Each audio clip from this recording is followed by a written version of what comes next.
સંતો માત્ર ભગવા કપડામાં જ હોય છે અને પરિધાનમાં જ હોય છે એવું માનવાની ભૂલ કરવા જેવી જ નથી. ગુજરાતનું શિક્ષણ કથળ્યું છે ને એટલે આવા ઠગભગતો વધી ગયા છે એવું નથી લાગતું? એટલે મને કોઈ પૂછે ને કે ગુજરાતને સૌથી વધારે શેની જરૂર છે તો હું તરત જ કહું, જો આપણે આમને પકડી રાખ્યા હોત ને તો અહીંયા જવાની જરૂર ના પડત. વૈજ્ઞાનિક અભિગમ વગરનું ગુજરાત ક્યારેય સ્વસ્થ ગુજરાત બની શકે નહીં.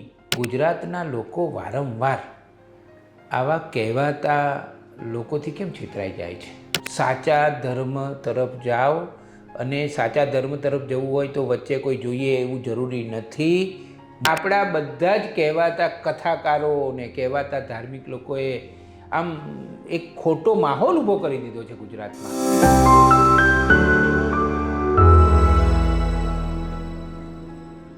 નવી સવારમાં હું રમેશ તન્ના આપનું શ્રદ્ધા સાથે પ્રસન્નતા સાથે સ્વાગત કરું છું અને ભગવાનને પ્રાર્થના કરું છું કે આપણે બધા સુંદર, સ્વસ્થ અને મજા પડી જાય એવું જીવન જીવીએ. સાંપ્રત વિશ્લેષણમાં આજે મારે વાત કરવી છે કે આપણે ગુજરાતના લોકો વારંવાર ઠગ ભગતોથી કેમ છેતરાઈ જઈએ છીએ.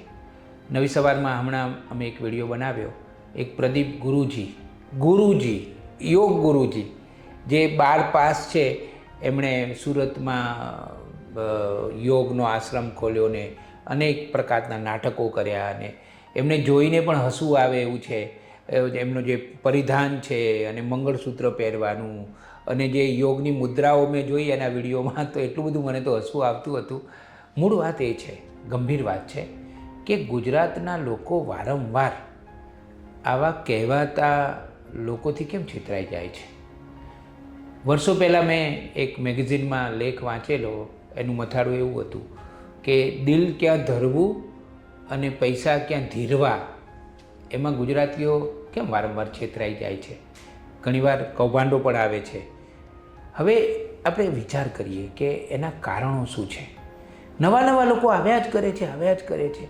6 મહિને એક નવું આવું તરકટ હોય જ અને એમાં આપણા હજારો લાખો લોકો છેતરાયા જ હોય. એના 7 કારણો છે. એ 7 કારણો એક પછી એક હું તમારી સાથે ચર્ચા કરવા માગું છું. પહેલું કારણ શું છે ખબર છે? આપણે સાચો ધર્મ કોને કહેવાય એ ભૂલી ગયા છીએ. આપણે ગમે તે ધર્મમાં માનતા હોઈએ, આપણે ગમે તે સંપ્રદાયમાં માનતા હોઈએ, પણ સાચો ધર્મ શું છે એ તો સમજતા જ નથી. આપણે ધર્મની આપણને ખબર જ નથી. આપણે જેટલા ધાર્મિક છીએ એટલા જ અધાર્મિક બની ગયા છીએ. કારણ કે તમે જેને ધર્મ માનીને બેઠા છો એ ધર્મ છે જ નહીં. દાખલા તરીકે સનાતન ધર્મ, તો મારા બાપ કેટલો મધુર, કેટલો અમૃત જેવો સનાતન ધર્મ છે. સમજો તો ખરા.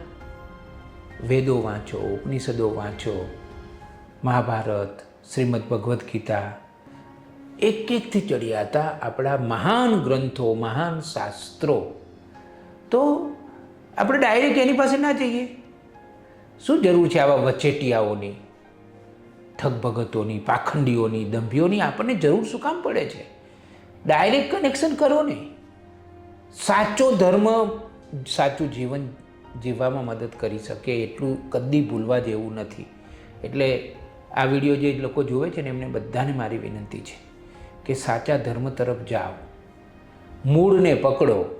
જો તમે થડને પકડ્યું ને પાંદડાને પકડ્યા ને તો તમે હેરાન જ થવાના છો.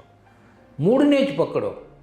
થોડુંક અઘરું છે મૂળ સુધી જવાનું, પણ અઘરું હોય તો શું છે, ત્યાં જ જવું પડશે. કે મને તો એટલી બધી ખીચ ચડે છે, એટલી બધી નવાઈ લાગે છે કે 2026ના વર્ષમાં આવો કોઈ તરકટીઓ આશ્રમ કરે ને બધા નાટકબાજી કરે ને અને પાછા હજારો લોકો ત્યાં જાય. મહેરબાની કરીને બહુ જ થયું. સાચા ધર્મ તરફ જાઓ અને સાચા ધર્મ તરફ જવું હોય તો વચ્ચે કોઈ જોઈએ એવું જરૂરી નથી. મૂળ શાસ્ત્રોનો અભ્યાસ કરો.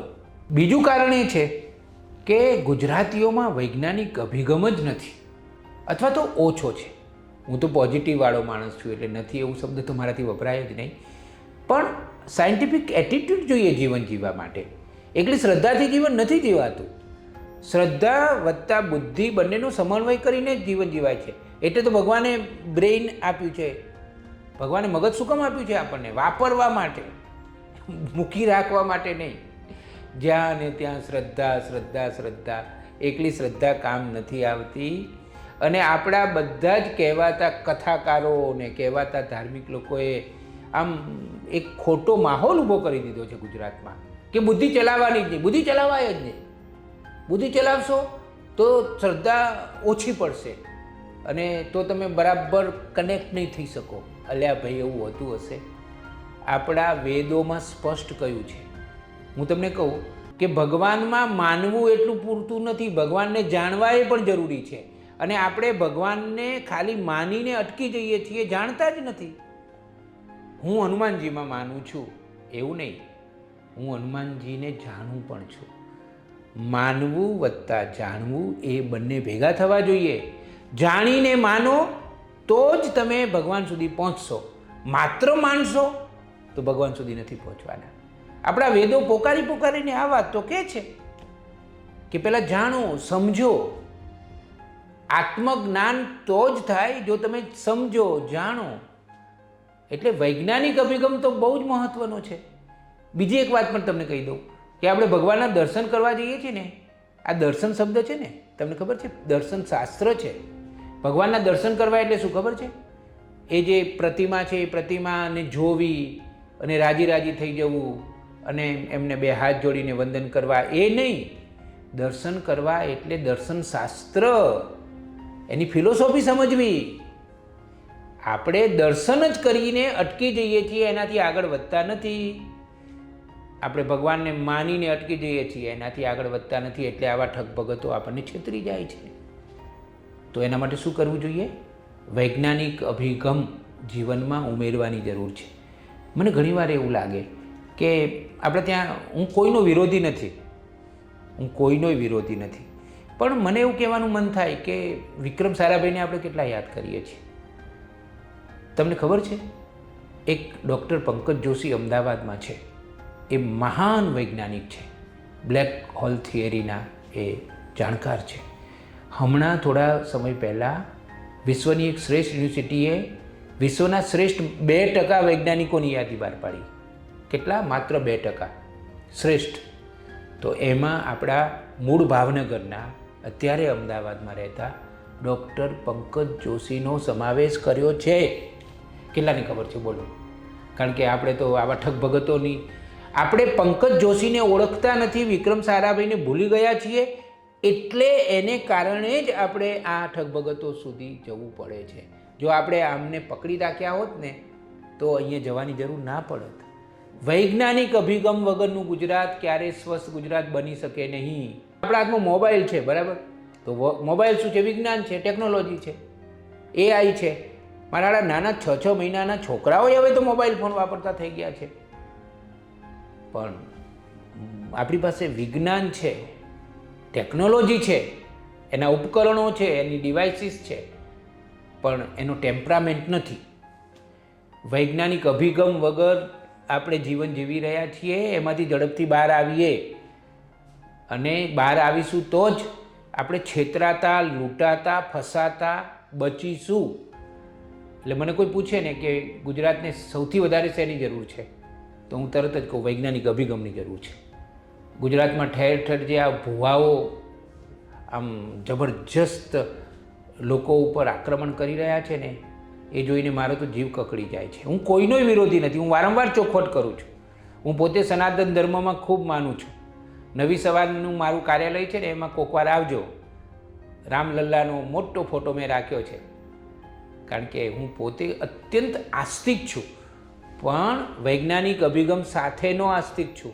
એટલે એક જ લીટીમાં હું કહું કે ધાર્મિક બનો, પણ વૈજ્ઞાનિક અભિગમ સાથેના ધાર્મિક બનો.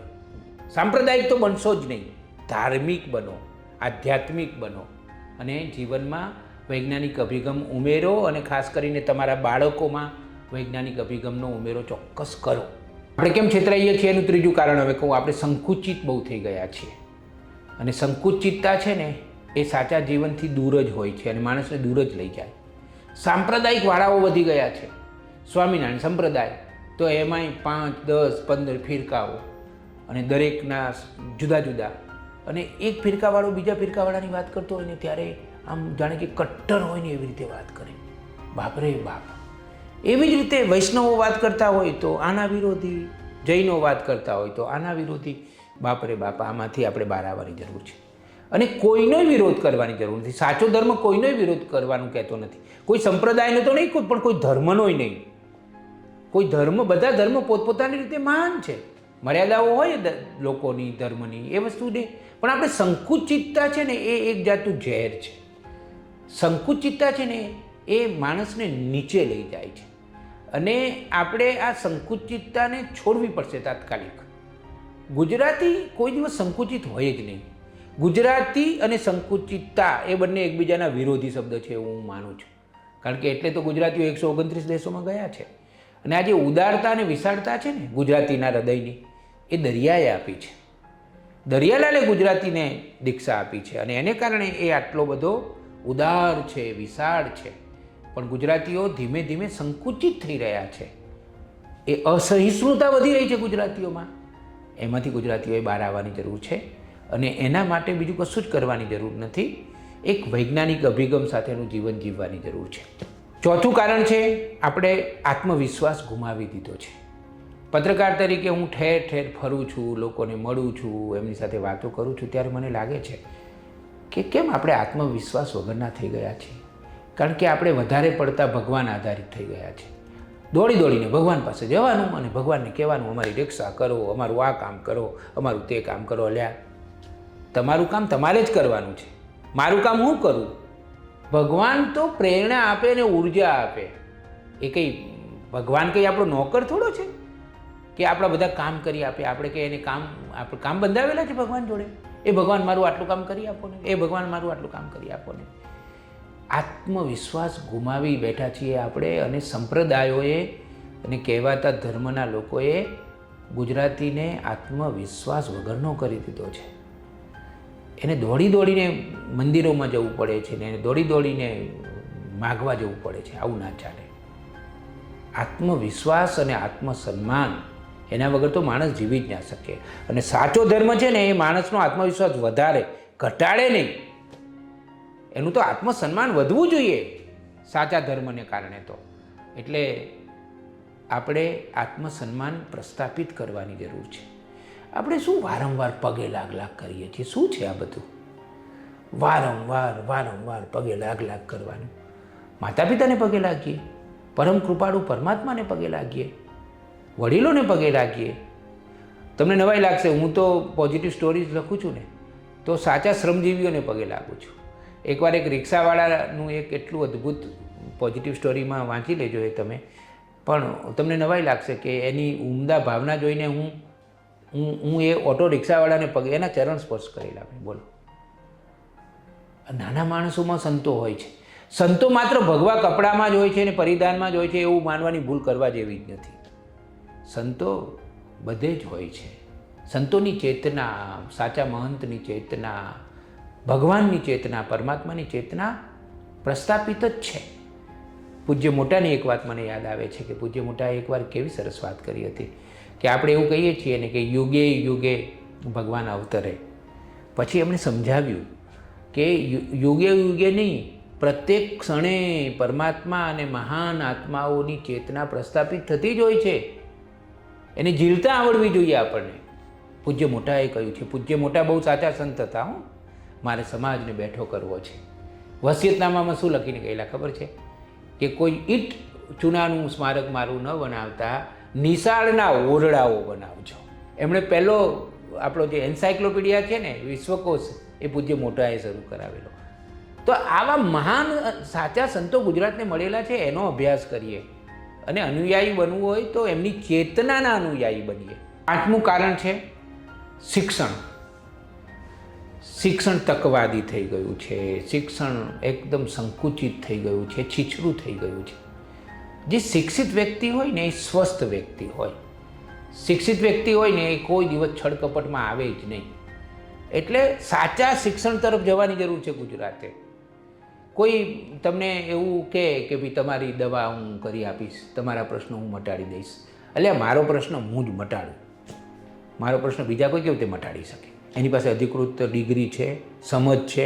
એટલે શિક્ષણ ઉપર પણ ગુજરાતે ભાર આપવાની જરૂર છે ને એ પણ સાચા શિક્ષણ ઉપર. ગુજરાતનું શિક્ષણ કથળ્યું છે ને એટલે આવા ઠગભગતો વધી ગયા છે, એવું નથી લાગતું? જો સાચું શિક્ષણ ગુજરાતમાં હોત ને તો હિંમત છે કોઈની કે લોકોને છેતરે. છઠ્ઠું કારણ મને લાગે છે કે આપણે ગુજરાતીઓ સ્વાર્થી થઈ ગયા છીએ અને આળસુ પણ થઈ ગયા છીએ. વ્યસની છીએ જ. ગુજરાતમાં વ્યસનો બહુ વધી રહ્યા છે અને સ્વાર્થ વધી રહ્યો છે. એ સ્વાર્થમાંથી આપણે બહાર આવવાનું છે. સાચું જીવન કોઈ દિવસ સ્વકેન્દ્રિત હોય જ નહીં.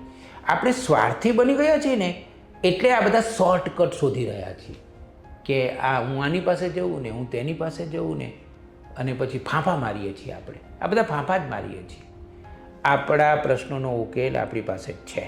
મારી સમસ્યાનો ઉકેલ મારી પાસે જ હોય અને એનો ઉકેલ બીજાની પાસે હોય ને તોય મારે ના પાડવી જોઈએ કે સમસ્યા મારી છે તો હું જ એનો ઉકેલ લાવવાનો છું, કે હું જ એનો ઉકેલ લાવવાની છું. એટલે આપણે સ્વાર્થ ઘટાડવાની જરૂર છે. આપણે આમ દંભી પણ થઈ ગયા છીએ. વાતો બહુ મોટી મોટી કરીએ છીએ, ધર્મની વાતો કરીએ, ડંફાસો બહુ મારીએ છીએ, પણ આપણે સમાજ માટે કેટલું કામ કરીએ છીએ? સમાજ માટે કેટલું ઘસાઈએ છીએ? આપણે ઘસાઈને ઉજળા થવાનું છે એ મંત્ર કદી ભૂલવા જેવો નથી. જો સ્વાર્થ ઘટાડીશું ને તો આપોઆપ આપણામાં આત્મચેતના અને આત્મવિશ્વાસનો સંચાર થશે. આપણું જીવન બીજા માટે પણ જીવવાનો પ્રયત્ન કરીએ, અને બીજા માટે એટલે જરૂરિયાતમંદો માટે, એટલું યાદ રાખીએ. અને સાતમું અને છેલ્લું કારણ, આપણે વ્યક્તિવાદી બની ગયા છીએ. આપણે વધારે પડતું વ્યક્તિઓને માન આપીએ છીએ.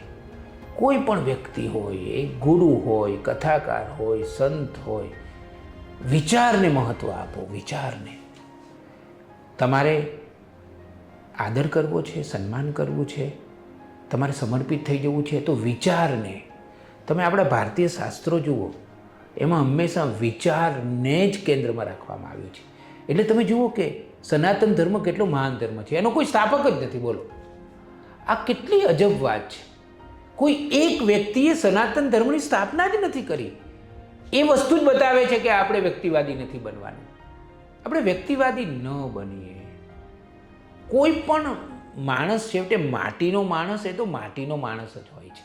હું જોઈ રહ્યો છું કે બધા વ્યક્તિવાદી બહુ બની જાય છે, બધાની પીન ચોંટી જાય છે. મારે નામ નથી કહેવા, પણ અમારા ગુરુ ને ફલાણા મહાન વ્યક્તિ ને ફલાણા મહાન વિચારક ને પછી આપણી પીન વ્યક્તિ ઉપર ચોંટી જાય છે. એને કારણે આપણે અસહિષ્ણુ થઈ જઈએ છીએ. એને કારણે આપણે વ્યાપક બની શકતા નથી. પીનને ચોંટવા ના દેશો ક્યાંય. કોઈ વ્યક્તિના નામ ઉપર તો ના જ ચોંટવા દેશો. મહેરબાની કરો. મહાન વ્યક્તિ નથી હોતી, મહાન હોય છે વિચાર.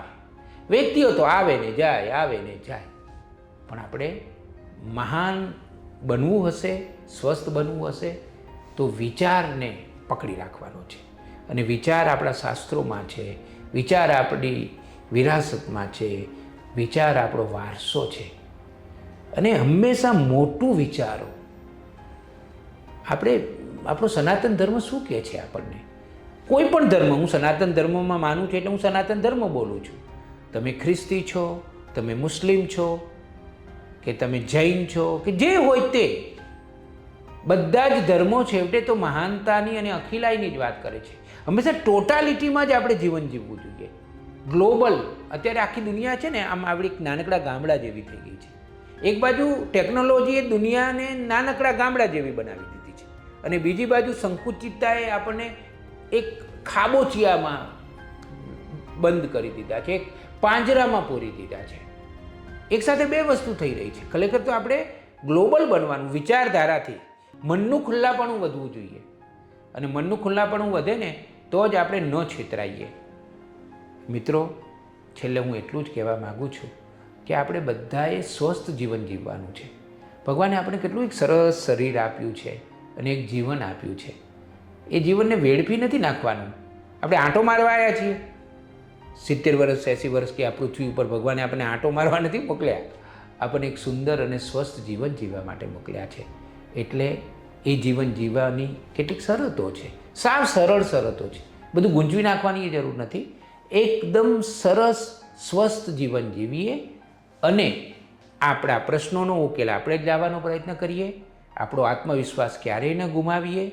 બીજાનો હંમેશા વિચાર કરીએ અને શોર્ટકટ ન શોધીએ અને આવા ઠગ ભગતોની પાસે તો ના જ જઈએ. પણ આપણને ક્યાંય પણ દેખાય ને કે આ લોકોને છેતરી રહ્યો છે તો આપણે એનો ભોગ બનનારા લોકોને નું ધ્યાન દોરીએ. એ આપણી ફરજમાં આવે છે. બધું કંઈ સરકાર અને ભગવાન જ ના કરે. બધું કંઈ લખી આપ્યું છે કે ભગવાન જ બધું કરશે ને બધું સરકાર જ કરશે. આપણી પણ જવાબદારી છે જાગૃત નાગરિક તરીકેની. અને આપણે ભક્ત પણ બનવાનું છે ભગવાનના અને રાષ્ટ્રના નાગરિક પણ બનવાનું છે. એકલો ભક્ત કામ નહીં આવે, નાગરિક પણ બનીશું તો જ આપણે એક મહાન રાષ્ટ્રનું નિર્માણ કરી શકીશું. હું આ વિડીયોમાં છેલ્લે એટલું જ કહીશ કે મેં કોઈની લાગણી દુભાવવા માટે આ વિડીયો નથી બનાવ્યો. હું તો પોઝિટિવ સ્ટોરીઝનો લેખક છું. સમાજમાં જે સારું સારું થાય છે શોધીને લખું છું. પણ બધામાં જ પોઝિટિવિટી મને દેખાય છે એ વાત સાચી, પણ ક્યાંક ધ્યાન દોરવા જેવું હોય તો ધ્યાન દોરવું જ પડે. જે નેગેટિવિટી છે એને પોઝિટિવિટીમાં કન્વર્ટ કરવીને એ જ સાચી પોઝિટિવિટી છે. એટલે આ બધું જે નબળું છે એને આપણે સબળું કરવાનું છે. ભગવાન આપણને એવું કરવા માટેનો રસ્તો બતાવે અને આપણા દ્વારા જ આપણે આપણા સાચા રસ્તા તરફ આગળ વધીએ. ખૂબ ખૂબ આભાર આપનો.